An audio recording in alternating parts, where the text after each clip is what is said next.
Hello दोस्तों, free online teaching one में आप सभी का स्वागत है। तो हम आगे बढ़ते हुए एनसीईआरटी गणित कक्षा 11वीं अध्याय 1 समुच्चय प्रश्नावली 1.5 का ही प्रश्न क्रमांक 3 सॉल्व करेंगे। यहाँ पर हमने आपको पिछले वीडियो में प्रश्न क्रमांक 3 का 1 से 10 तक सभी क्वेश्चन सॉल्यूशन हल सहित उपलब्ध करा दिए हैं। यदि आपने इसके पहले वाले वीडियो को नहीं देखा है तो आप हमारे चैनल की प्लेलिस्ट पर जाकर देख सकते हैं।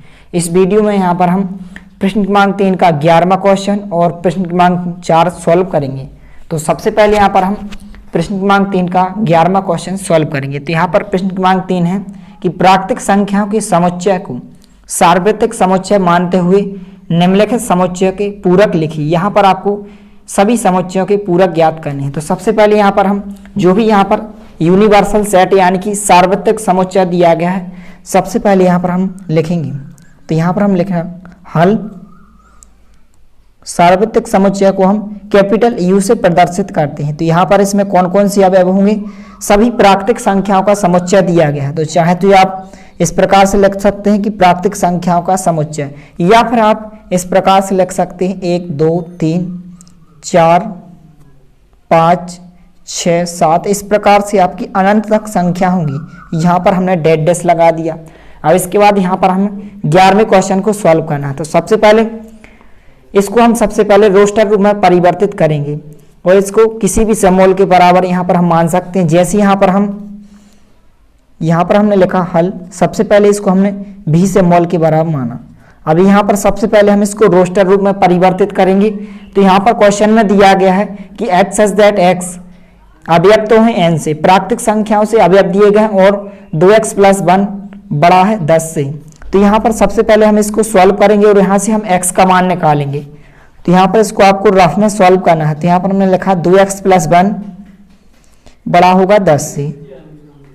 यहाँ पर हम +1 का पक्षांतर इस तरफ करेंगे तो -1 हो जाएगा। तो 2x जहाँ के था 10 में से हम 1 को माइनस करेंगे तो यहाँ पर 9 बचेंगे। इसके बाद जो गुणा की संख्या होती है वो बटे में आ जाती है। इसके बाद 2 से हम इसको डिवाइड करेंगे तो यहाँ पर कितनी बचेंगी, 4.5 बचेगा। यानी कि x का मान 4.5 4.5 से बड़ा होगा। तो कौन कौन सी संख्या होंगी प्राकृतिक संख्या, तो यहाँ पर 5 होगी, 6 7 8 9 10 और इस प्रकार से और आगे भी संख्या होंगी। लेकिन यहाँ पर हमें इस सेट का पूरक यानी कि डैश ज्ञात करना है। तो यहाँ पर हम लिखेंगे भी डैश बराबर, कैसे घटाएंगे हम, यू में से जो सार्वत्रिक समुच्चय होता है इसमें से हम जिस भी सेट का हमें पूरक यानी कि डैश ज्ञात करना होता है उसमें से हम इस सार्वत्रिक समुच्चय में से इस वाले सेट को माइनस करेंगे। तो यहाँ पर u - भी लिखा हमने।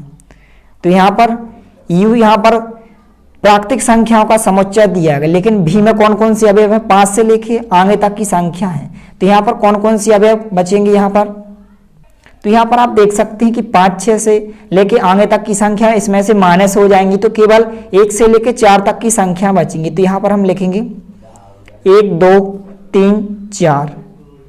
इसको चाहे तो आप इस प्रकार से भी लिख सकते हैं, या फिर तो यहाँ पर x सच दैट x अवयव तो होंगे n से, लेकिन जो यहाँ पर जो x का मान होगा वो छोटा होगा 9/2 से, या फिर यहाँ पर हम 4.5 भी लिख सकते हैं, या फिर यहाँ पर हम लिख दें x का मान छोटा होगा 9/2 से, यानी कि 1 से लेकर 4 तक की संख्या होंगी। इस प्रकार से अभी आप लिख सकते हैं, तो ये आपका आंसर हो जाएगा। इसके बाद यहाँ पर प्रश्न क्रमांक 4 को सॉल्व करेंगे। तो प्रश्न क्रमांक 4 है, यदि यहाँ पर आपको एक सेट दिया गया सार्वत्रिक समुच्चय यानी कि यूनिवर्सल सेट दिया गया है जिसमें 1 से लेकर 9 तक अवयव दिए गए हैं, और यहाँ पर a और b इसके उपसमुच्चय ये सेट दिया गया जिसमें 2 4 6 8 अवयव दिए गए हैं, और यहाँ पर b सेट दिया गया जिसमें 2 3 5 7 अवयव दिए गए हैं। तो सत्यापित कीजिए, यानी कि आपको सिद्ध करना है, सत्यापित करना है। यहाँ पर आपको 2 क्वेश्चन दिए गए हैं। सबसे पहले यहाँ पर आपको क्वेश्चन दिया गया है कि a यूनियन b का डैश यानी कि पूरक बराबर होता है a dash intersection b dash. तो यहाँ पर आपको ध्यान रखना है कि आपका एक डी मॉर्गन प्रमेय होता है। तो आइए यहाँ पर हम थोड़ा सा रफ में समझ लेते हैं। तो यहाँ पर जो डी मॉर्गन प्रमेय यानी कि नियम होता है, यहाँ पर यदि हम a यूनियन b का होल डैश यानी कि a यूनियन b का हम यदि पूरक निकालें तो सबसे पहले हम ए का डैश निकालेंगे यानी कि ए का पूरक, और जो यूनियन का इंटरसेक्शन हो जाता है और इंटरसेक्शन क्या यहाँ पर यूनियन हो जाता है डी मॉर्गन प्रमेय में। तो यहाँ पर यूनियन का जो डैश होगा वो इंटरसेक्शन हो जाएगा और बी का यहाँ पर अलग से डैश हो जाएगा। तो इस प्रकार से आपको अच्छे से ध्यान रखना है, क्योंकि इस प्रकार के जो डी मॉर्गन प्रमेय होते हैं आपके ऑब्जेक्ट टाइप क्वेश्चन में पूछे जाते हैं। इसके बाद जो दूसरा प्रमेय होता है वह होता है इंटरसेक्शन में। यदि हमें ए इंटरसेक्शन बी यहाँ पर डैश निकालना है तो हम क्या करेंगे, ए का अलग से डैश निकालेंगे और यहाँ पर बी का डैश अलग आएगा, और यहाँ पर जो इंटरसेक्शन का डैश यानी कि जो पूरक होगा वो यूनियन होगा। तो इस प्रकार से आपको इन दोनों डी मॉर्गन प्रमेय को अच्छे से ध्यान रखना है।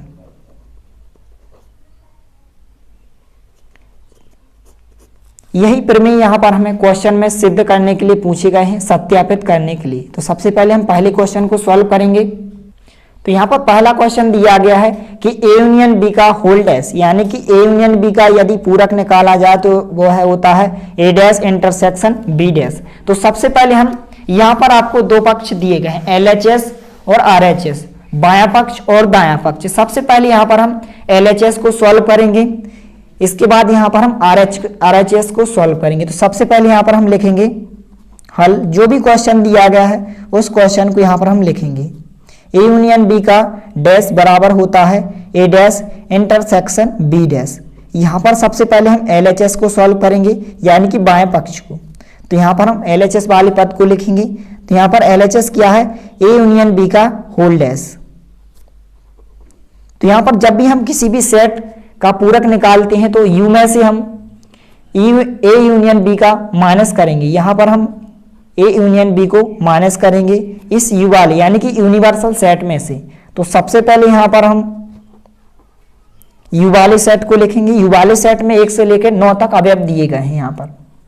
तो यहाँ पर हमने लिखे 1 2 3 4 5 6 7 8 9।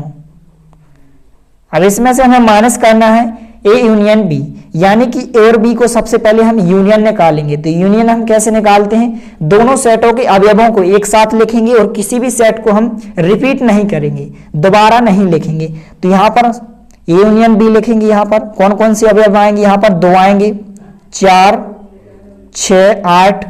इसके बाद यहाँ पर 3 अवयव रह गया तो यहाँ पर हम 3 लिखेंगे। इसके बाद यहाँ पर 5 आएगा और यहाँ पर 7 आएगा, और यहाँ पर 2 को तो हम दोबारा यानी कि डबल बार नहीं लिखेंगे क्योंकि यहाँ पर 2 लिख चुका है। अब इसके बाद इस वाले सेट में से हम इस वाले सेट को माइनस करेंगे। तो यहाँ पर कौन कौन से अवयव बचेंगे, ये आपके यूनियन बी का होल डैश यानी कि ए यूनियन बी का पूरक ज्ञात हो जाएगा। तो यहाँ पर 2 माइनस होगा, 4 होगा, 6 8, इस प्रकार से अवयव माइनस हो जाएंगे। यहाँ पर 3 भी होगा। तो यहाँ पर कौन कौन से अवयव बचेंगे, यहाँ पर 1 बचेगा, 2 तो यहाँ पर माइनस हो जाएगा, यहाँ पर 3 भी माइनस हो जाएगा, 4 भी हो जाएगा, केवल 5 बचेगा, यहाँ पर 6 माइनस हो जाएगा, यहाँ पर 7 भी माइनस हो जाएगा, 8 माइनस हो जाएगा, केवल 9 ही अवयव बचेगा। तो यहाँ पर ये आपके LHS यानी कि ए यूनियन बी का होल डैश का मान हो जाएगा। यहाँ पर इसमें 1 5 9 अवयव आ जाएंगे। इसी प्रकार से हम RHS को यानी कि दाएं पक्ष को सॉल्व करेंगे। तो यहाँ पर जो दायां पक्ष यानी कि RHS दिया गया है तो यहाँ पर हम लिखेंगे RHS का मान यहाँ पर दिया गया है ए डैश यानी कि ए का पूरक इंटरसेक्शन बी का पूरक। यहाँ पर इसी प्रकार से हम इसको सॉल्व करेंगे। तो यहाँ पर सबसे पहले हमें ए का पूरक ज्ञात करना है। तो ए का पूरक हम कैसे ज्ञात करेंगे, इस यू वाले सेट में से इस ए सेट को माइनस करेंगे। तो यहाँ पर कौन कौन सी अवयव बचेंगे, यहाँ पर आप देख सकते हैं। यहाँ पर हम डायरेक्टली करेंगे या चाहे तो आप अलग अलग भी कर सकते हैं। जैसे हमें पहले यहाँ पर ए डैश यानी कि ए का पूरक ज्ञात करना है तो हम यू में से ए वाले सेट को माइनस करेंगे, ए वाले सेट के अवयव को माइनस करेंगे। तो यहाँ पर 2 अलग हो जाएगा, 4 6 8, इसमें से अवयव अलग हो जाएंगे। तो कौन कौन से अवयव बचेंगे, यहाँ पर 1 बचेगा, 3 बचेगा, 5, इसके बाद 7 और यहाँ पर 9, केवल इतने ही अवयव बचेंगे। इसके बाद यहाँ पर हम इंटरसेक्शन का चिन्ह लगाएंगे और यहाँ पर हमें बी डैश यानी कि बी का पूरक भी ज्ञात करना है। तो हम बी का पूरक कैसे ज्ञात करेंगे, इस यू वाले सेट यानी कि जो सार्वत्रिक समुच्चय दिया गया इसमें से हम बी वाले सेट को माइनस करेंगे। तो यहाँ पर इसमें से 2 अवयव अलग हो जाएगा, 3, 5, 7 इस प्रकार से अवयव अलग हो जाएंगे। तो यहाँ पर जो बी डैश का मान होगा यहाँ पर 1 बचेगा, यहाँ पर 2 तो अलग हो जाएगा, इसके बाद 4 अवयव बचेगा, 6 अवयव बचेगा, 5 अलग हो जाएगा, 7 अलग हो जाएगा, इसके बाद 8 बचेगा और यहाँ पर 9 अवयव बचेगा। इसके बाद यहाँ पर हम इन दोनों का इंटरसेक्शन ज्ञात करेंगे। तो इंटरसेक्शन में क्या होता है, हम उभयनिष्ठ अवयव को देखते हैं, उभयनिष्ठ अवयव को चेक करते हैं जो दोनों में होता है। तो यहाँ पर ए डैश इंटरसेक्शन बी डैश को हमने जहाँ के तहाँ लिखा। इन दोनों में यहाँ पर उभयनिष्ठ अवयव कौन कौन से हैं, एक है, यहाँ पर 1 को लिखेंगे, यहाँ पर 3 है लेकिन यहाँ पर तो 3 नहीं है, 3 को हम नहीं लिखेंगे, यहाँ पर 5 है लेकिन यहाँ पर 5 नहीं है। सॉरी, यहाँ पर थोड़ी सी मिस्टेक हो चुकी है LHS वाले पद में। जब हमने इस वाले सेट में से इस वाले सेट को माइनस किया था तो यहाँ पर भी 5 थे, यहाँ पर भी 5 थे, 5 से 5 तो यहाँ पर अलग हो जाएंगे, तो यहाँ पर हम 5 को नहीं लिखना है, आपको ध्यान रखना है। तो केवल 1 और 9 ही अवयव बचेंगे। इसी प्रकार से यहाँ पर जब इसका इंटरसेक्शन निकालेंगे तो यहाँ पर 1 है, यहाँ पर 1 है, 1 को लिखा हमने, यहाँ पर 5 है, यहाँ पर 5 नहीं है, यहाँ पर 7 है लेकिन यहाँ पर भी 7 नहीं, यहाँ पर 9 है, यहाँ पर भी 9 है। तो यहाँ पर भी कितने अवयव आ जाएंगे, 1 और 9 अवयव आ जाएंगे। तो यहाँ पर आप देख सकते हैं कि जितना मान LHS का आया है 1 और 9 अवयव आए हैं, ए यूनियन बी का डैश 1, 9 अवयव आए हैं। इसी प्रकार से ए डैश इंटरसेक्शन बी डैश का मान भी इतना ही आया है, 1, 9। तो इस प्रकार से यहाँ पर हम लिख सकते हैं कि आता है LHS बराबर जो RHS है वो क्या होगा, सिद्ध होगा। क्यों होगा, क्योंकि जो ए यूनियन बी का होल डैश का मान इसके बराबर होगा, क्योंकि यहाँ पर आप देख सकते हैं कि जितना मान इसका आया है उतना ही मान इसका आया है। अतः हम कह सकते हैं कि जो ए यूनियन बी का डैश बराबर होगा ए डैश इंटरसेक्शन बी डैश के। इस प्रकार से यहाँ पर हम सत्यापित कर सकते हैं। तो ये आपका सिद्ध हो जाएगा। इसी प्रकार से यहाँ पर हम दूसरे क्वेश्चन को सॉल्व करेंगे यानी कि सत्यापित करेंगे। तो सबसे पहले यहाँ पर हम LHS वाले पद को हल करेंगे। तो यहाँ पर सबसे पहले जो भी क्वेश्चन दिया गया है उस क्वेश्चन को यहाँ पर हम लिखेंगे ए इंटरसेक्शन बी का होल डैश यानी कि इंटरसेक्शन बी का होल पूरक बराबर यहाँ पर होगा ए डैश यूनियन वी डैश। तो सबसे पहले यहाँ पर हम LHS को सॉल्व करेंगे, फिर इसके बराबर हम RHS यानी कि दाएं पक्ष को सॉल्व करेंगे। तो LHS यहाँ पर क्या दिया गया है, ए इंटरसेक्शन बी का होल डैश।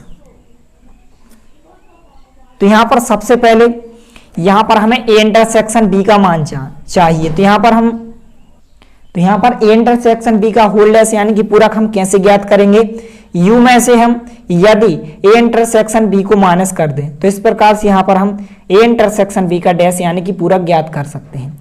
तो सबसे पहले हम इसको जहाँ की तहाँ लिखेंगे, ए इंटरसेक्शन बी का डैश हमने जहाँ की तहाँ लिखा, यूनियन यानी कि जो सार्वत्रिक समुच्चय क्वेश्चन में दिया गया है। यहाँ पर आप देख भी सकते हैं कि 1 से लेकर 9 तक अवयव दिए गए हैं। तो यहाँ पर सबसे पहले हमने यहाँ पर यू वाले सेट को लिखा जिसमें 1 से लेकर 9 तक अवयव दिए गए हैं। इसके बाद हम माइनस करेंगे ए इंटरसेक्शन बी का मान। तो यहाँ से आप देख सकते हैं कि ए और बी का इंटरसेक्शन यदि होगा तो इसमें उभयनिष्ठ अवयव को हम चेक करते हैं। तो यहाँ पर 2 है, यहाँ पर 2 है, यहाँ पर 4 है लेकिन यहाँ पर तो 4 नहीं है, यहाँ पर 6 है लेकिन यहाँ पर 6 है, यहाँ पर 8 है लेकिन यहाँ पर 8 नहीं है। केवल यहाँ से एक ही अवयव है यानी कि 2 जो दोनों में है, यानी कि ए इंटरसेक्शन बी का मान क्या हो जाएगा, केवल 2 ही अवयव होगा। तो यहाँ पर हम ए इंटरसेक्शन बी का मान लिखेंगे, इसमें केवल 2 ही अवयव आएगा। अब इसके बाद इस वाले सेट में से हम इस वाले सेट को माइनस करेंगे तो यहाँ पर इसमें से केवल 2 अवयव अलग हो जाएगा यानी कि 2 माइनस हो जाएगा। तो यहाँ पर कौन कौन से अवयव बचेंगे, केवल 2 को छोड़कर और बाकी सभी संख्या आ जाएंगी। यहाँ पर 1 आएगा, 3, 4, 5, 6, 7, 8 और 9। तो ये आपके LHS यानी कि ए इंटरसेक्शन बी का होल डैश का मान हो जाएगा। इसी प्रकार से हम RHS यानी कि दाएं पक्ष को सॉल्व करेंगे। तो यहाँ पर हमने लिखा RHS। तो यहाँ पर RHS क्या दिया गया है, ए डैश यूनियन वी डैश। तो यहाँ पर सबसे पहले हम ए डैश ज्ञात करेंगे। तो ए डैश हम कैसे ज्ञात करेंगे, यू में से हम इस ए वाले सेट को माइनस करेंगे। तो यहाँ से हम ए डैश का मान निकालेंगे तो ए डैश का मान हम यू में से ए वाले सेट को माइनस करेंगे। तो यहाँ पर 2 अलग हो जाएगा, 4 अलग हो जाएगा, 6 और 8 यहाँ पर बाकी अवयव यहाँ पर बच जाएंगे। तो यहाँ पर हम ए डैश का मान डायरेक्ट लिखेंगे। आप चाहें तो अलग अलग भी यहाँ पर सॉल्व कर सकते हैं। सबसे पहले आप ए डैश का मान निकालिए, बी डैश का मान निकालिए, फिर इसके बाद यहाँ पर आप मान रख सकते हैं। तो यहाँ पर जो ए डैश का मान होगा, यहाँ पर 2 4 6 8 अवयव अलग हो जाएंगे इसमें से, और बाकी सभी अवयव बच जाएंगे। 1 बचेगा, यहाँ पर 3 बचेगा, 4 तो अलग हो जाएगा, 5 बचेगा, 6 अलग हो जाएगा, 7 बचेगा, 8 भी अलग हो जाएगा, 9 बचेगा।